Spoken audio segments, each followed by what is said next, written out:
নমস্কাৰ বন্ধু বান্ধৱীসকল, আপোনালোকক স্বাগতম জনাইছোঁ।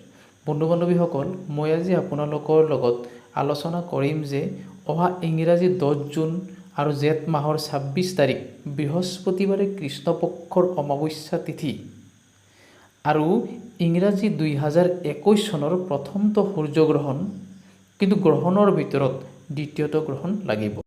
গ্ৰহণৰ সঠিক সময় আৰু গ্ৰহণ লগাৰ সময়ত কি কৰিব লাগে বা কি কৰাটো উচিত আৰু গ্ৰহণৰ সময়ছোৱাত কি বিশেষ মন্ত্ৰ জপ কৰিলে আমি শুভ ফল লাভ কৰিব পাৰোঁ বা গ্ৰহণ সমাপ্ত হোৱাৰ পিছত আমি কি কৰিলে আমাৰ বাবে লাভদায়ক হয়, সেই সন্দৰ্ভত সকলো কথা আলোচনা কৰোঁ। আহক তেন্তে বন্ধু বান্ধৱীসকল, ভিডিঅ'টো আৰম্ভ কৰোঁ।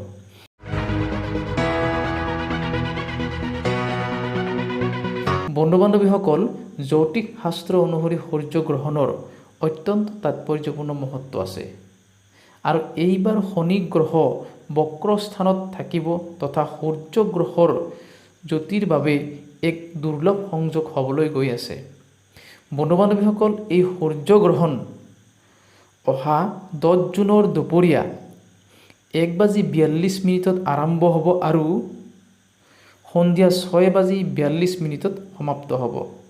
বন্ধু বান্ধৱীসকল, এই সূৰ্যগ্ৰহণটো হৈছে আংশিক সূৰ্যগ্ৰহণ। বন্ধু বান্ধৱীসকল, গ্ৰহণৰ সময়ছোৱাত গৰ্ভৱতী মহিলাই ঘৰৰ বাহিৰত নোযোৱাই উচিত। ইয়াৰ সলনি এই সময়ছোৱাত আহিবলগীয়া সন্তানৰ বল বুদ্ধি দীৰ্ঘায়ু কামনা কৰি ধৰ্মপুথি অধ্যয়ন কৰক। লগতে ঘৰৰ দৰ্জা খিৰিকী বন্ধ কৰি ৰাখিব লাগে।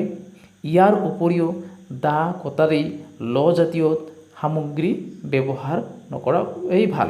বন্ধু বান্ধৱীসকল, লগতে খোৱা বস্তুত গ্ৰহণৰ আগতে তুলসী পাত দি ৰাখিব লাগে। বন্ধু বান্ধৱীসকল, ইয়াৰ উপৰিও সূৰ্যগ্ৰহণৰ সময়ছোৱাত ওম নমো ভাগৱতে বাসুদেৱায় নমো বা ওম সূৰ্যায় নমো বা ওম আদিত্যায় নমো, ইয়াৰ উপৰিও ওম নমঃ শিৱায় আদি মহামৃত্যুঞ্জয় জপ কৰি থাকিব লাগে। এনে কৰিলে মানুহে বহুতো শুভ ফল লাভ কৰিব পাৰি। বন্ধু বান্ধৱীসকল, গ্ৰহণৰ সময়ছোৱাত কোনো মানুহৰ বা কোনো ব্যক্তিৰ লগত হাই কাজিয়া তৰ্ক বিতৰ্ক আদি কৰিব নালাগে। গ্ৰহণৰ সময়ছোৱাত বৃদ্ধ বা ৰোগী ব্যক্তিৰ বাহিৰে আন ব্যক্তি ভোজন কৰা একেবাৰে উচিত নহয়। বিশেষভাৱে বন্ধু বান্ধৱীসকল, গুৰুত্বপূৰ্ণ কথাটো হ'ল যে গ্ৰহণ সমাপ্ত হোৱাৰ পিছত গা ধুই উঠি অন্ন গুড় তিল আদি দান কৰক। এনে কৰিলে মানুহে শুভ ফল লাভ কৰিব পাৰি। লগতে গৰ্ভৱতী মহিলাই দান কৰিব পাৰিলে আৰু বিশেষ ফল লাভ কৰিব পাৰি। বন্ধু বান্ধৱীসকল, আশা কৰিছোঁ ভিডিঅ'টো চাই ভাল পাইছে। ভাল পালে লাইক কৰিব, লগতে চেনেলটো ছাবস্ক্ৰাইব কৰিবলৈ নাপাহৰিব। জয় আই অসম। ধন্যবাদ।